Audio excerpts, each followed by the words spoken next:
Bon, salut Fabien. Bon, du coup, tu as un super t-shirt aujourd'hui avec une belle marque inscrite dessus. T'as vu? Ouais. Since 2008. Ouais. Et donc, ça fait déjà ça va faire 12 ans Ça que, fait 12 ans déjà. que Oxitis est né. C'est une marque maintenant qui devient qui est une référence dans le monde du trail, de la course à pied, mais pas que. Tu peux nous en dire un peu plus là sur finalement la place qu'elle prend aujourd'hui, cette marque, dans le monde du sport? Alors, la marque prend surtout une place dans le monde du trail. Dans le monde du sport, je dirais que la marque commence à prendre de la place, et surtout l'entreprise par rapport à ses différents savoir-faire. Mais sur le monde du trail running, effectivement, sur tout ce qui est équipement de portage, donc sac à dos, ceinture, la marque prend une place de plus en plus importante. On est toujours encore une petite entreprise par rapport aux mastodontes du marché, qui sont des grandes marques internationales. Ouais, c'est Salomon, c'est... Salomon, Camelback, ça va jusqu'à Adidas, ASICS, les leaders mondiaux. Et par contre, sur le segment de marché de la bagagerie technique, effectivement, en France, on arrive à être sur le podium aujourd'hui.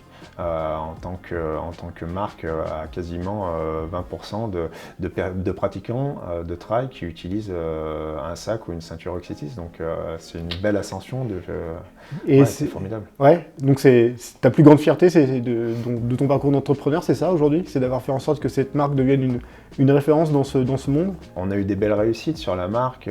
Les 2 dernières championnes du monde de trail ont couru avec un de nos sacs. Donc ça, c'est joli en matière de résultats.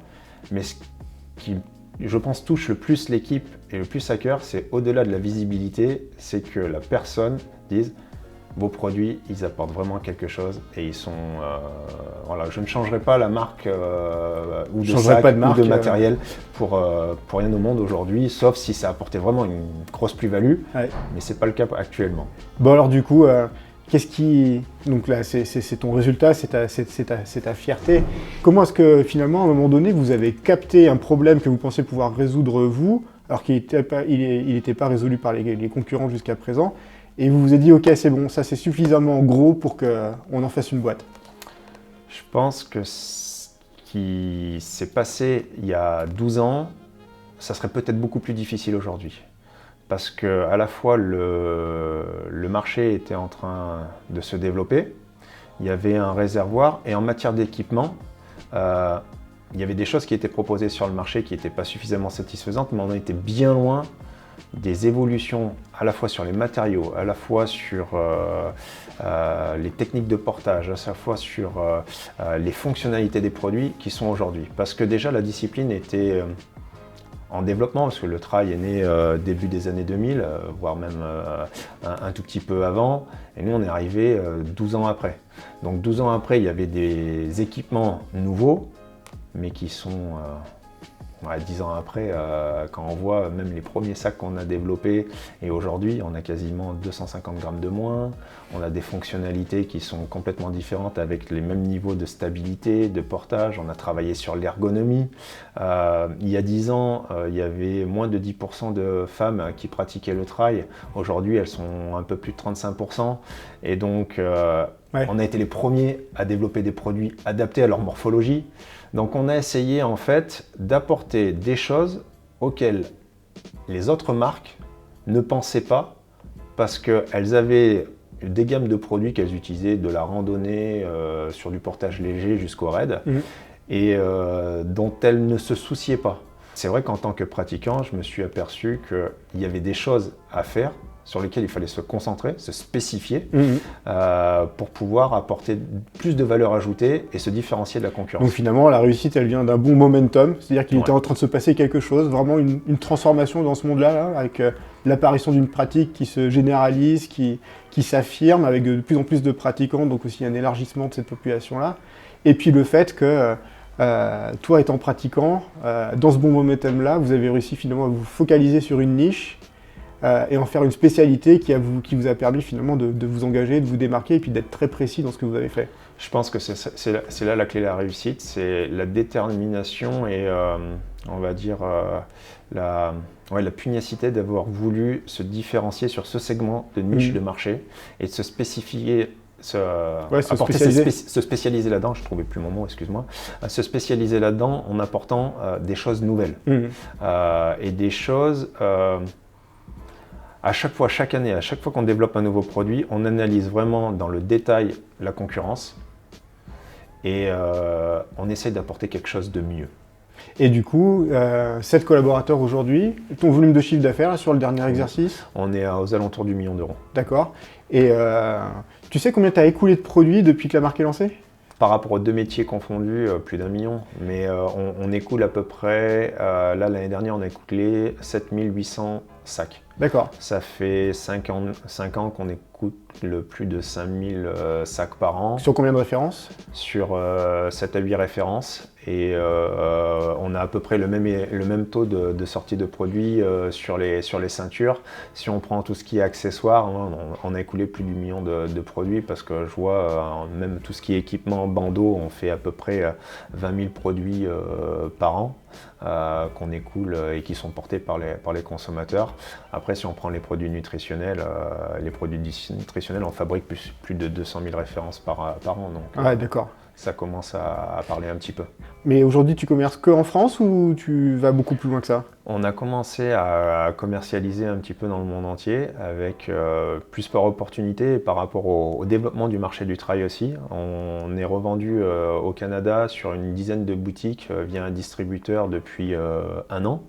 On est revendu en Asie, là par contre sur plusieurs pays, via un distributeur aussi asiatique qui revend à la fois sur Hong Kong, Japon, Vietnam, un tout petit peu en Chine. En Thaïlande, on a plus de 17 points de vente en Thaïlande. En Asie, on a écoulé quasiment 2000 sacs à dos l'an passé. Donc c'est un marché qui est en train de se développer. Ouais.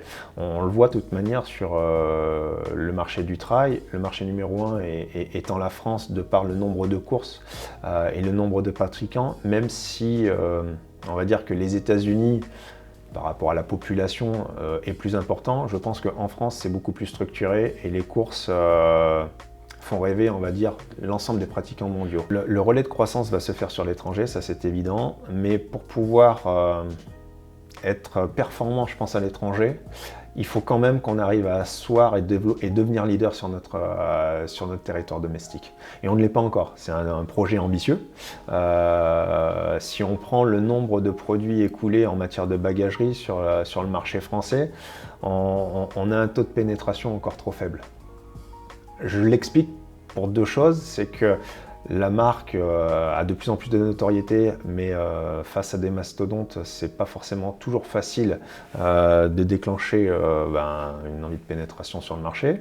Il y a le fait qu'on fait des produits vraiment durables, qui sont résistants, qui sont qualitatifs. Qui se renouvellent pas. Donc il y a un taux de renouvellement qui est pas suffisamment important quand on veut vendre du produit, ouais. Qui est formidable parce que les gens nous disent vos produits ils sont super fiables, ils sont résistants, et en plus on leur propose de les réparer parce qu'on s'est toujours engagé dans cette notion d'éco-responsabilité, en plus pour faire des produits durables qui sont résistants, qui sont réparables. Donc, tu vas être obligé de vendre en direct en montant des boutiques internationales. Non, je ne sais pas parce que c'est un coût aussi, ça demande pas mal de moyens, mais par contre c'est une réflexion d'aujourd'hui d'être en contact permanent avec nos consommateurs pour à la fois faire évoluer nos produits et d'apporter des services complémentaires que le réseau de distribution se cherche à mettre en œuvre aujourd'hui. Donc on a 250 points de vente aujourd'hui en France. En magasin spécialisé, on a encore un réservoir d'une centaine de points de vente qu'on peut aller conquérir. Mais si derrière, ils ne parlent pas à nos consommateurs et aux pratiquants, ça n'a pas trop de sens. Donc c'est bien d'avoir Oxytis dans son rayon. C'est mieux quand on est capable de le sortir et que le consommateur veut le porter. C'est sûr. Quand on s'est rencontrés au tout début d'Oxytis, moi je montais aussi ma boîte à la même époque, je me souviens que la nutrition et vraiment le produit d'hydratation, c'était vraiment cœur de métier. Ça l'est toujours. L'entreprise a 2 cœurs de métier. Elle a le métier du portage technique et elle a le métier de la nutrition sportive.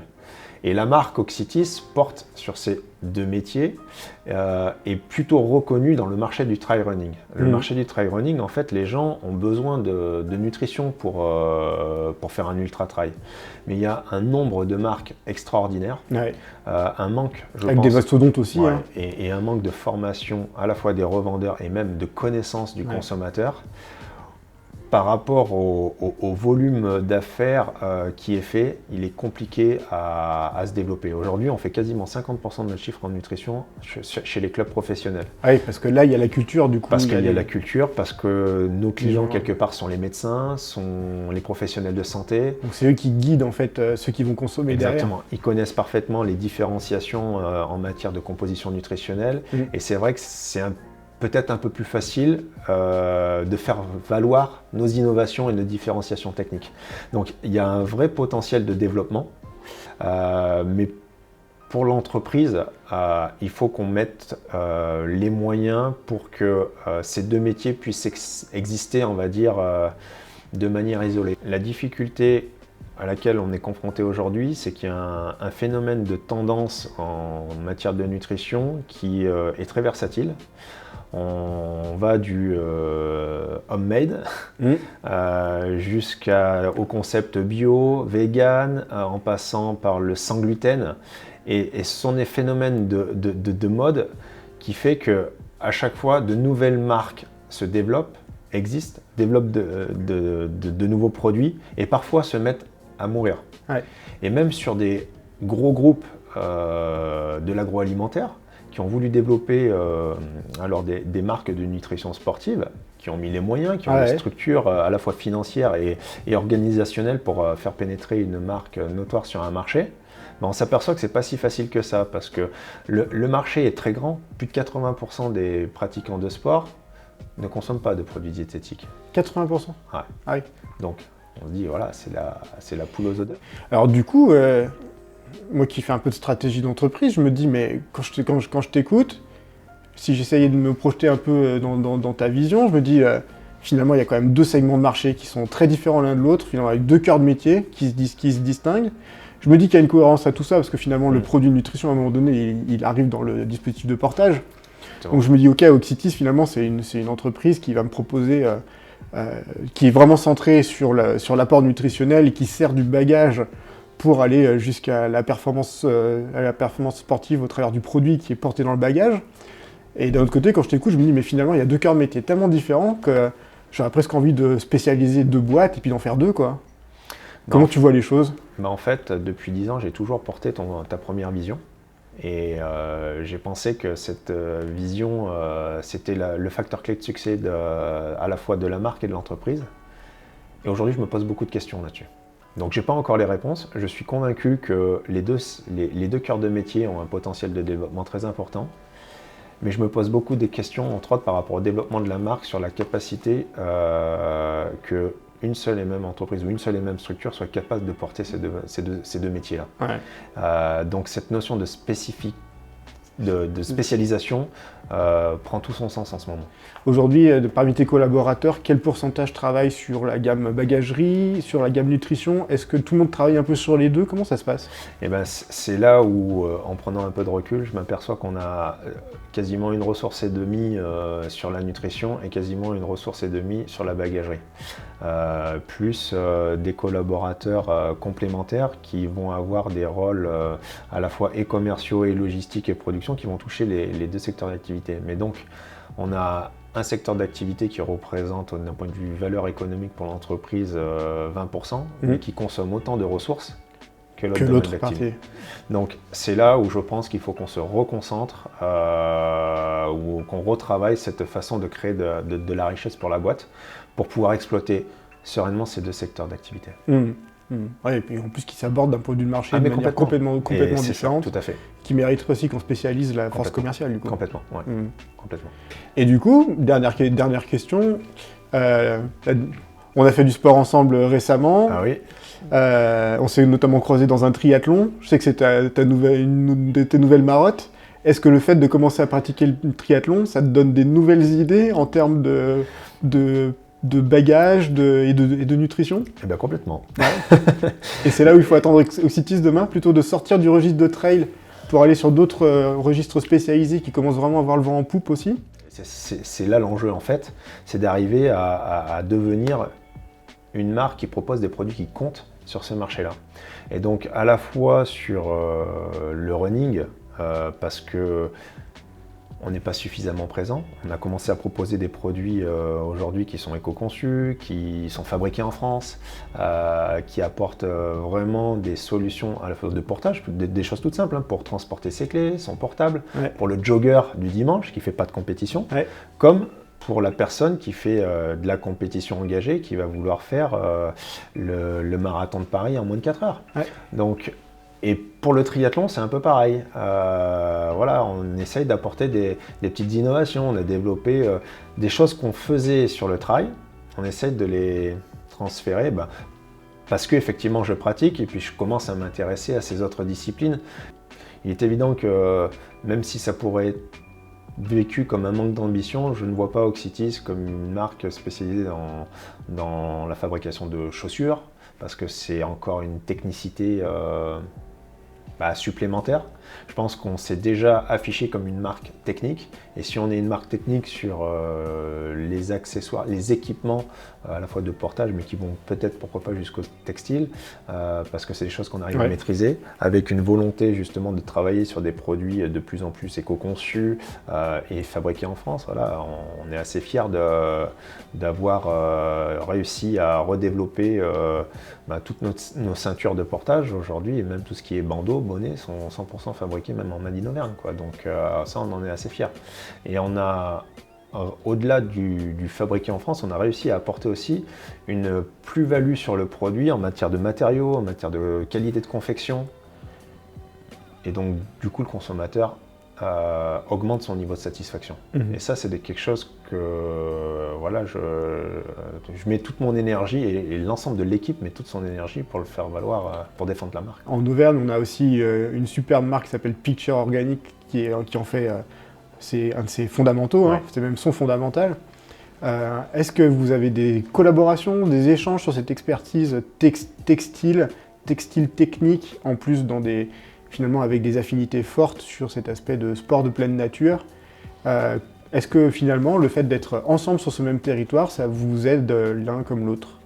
Aujourd'hui, ils ont une expérience dans les produits éco-conçus très importante. On a une expérience sur le secteur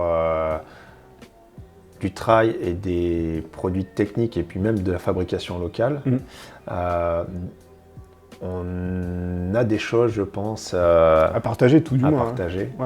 Et entretenir une inspiration réciproque. Voilà, c'est un appel, mais de faire une gamme capsule me trotte dans la tête depuis quelques temps, parce qu'ils ont un niveau de notoriété qu'on n'a pas, mais je pense qu'il y a plein de choses à faire ensemble. C'est deux secteurs d'activité qui sont quand même différents, mais je pense que sur le domaine du trail, il y a des trucs à faire. Et par contre, ils sont inspirants, et nous, on a, depuis le démarrage, on a mis des choses en place sur même le choix de nos fournisseurs, avec un engagement en matière de responsabilité sur l'éthique, sur les personnes qui travaillent, sur les encres qui sont utilisées, sur l'imprimerie verte, sur le fait de choisir des fournisseurs les plus locaux possibles quand on a la capacité de l'avoir. Toutes nos PLV, elles sont fabriquées en carton recyclé d'une entreprise locale à côté de Clermont-Ferrand.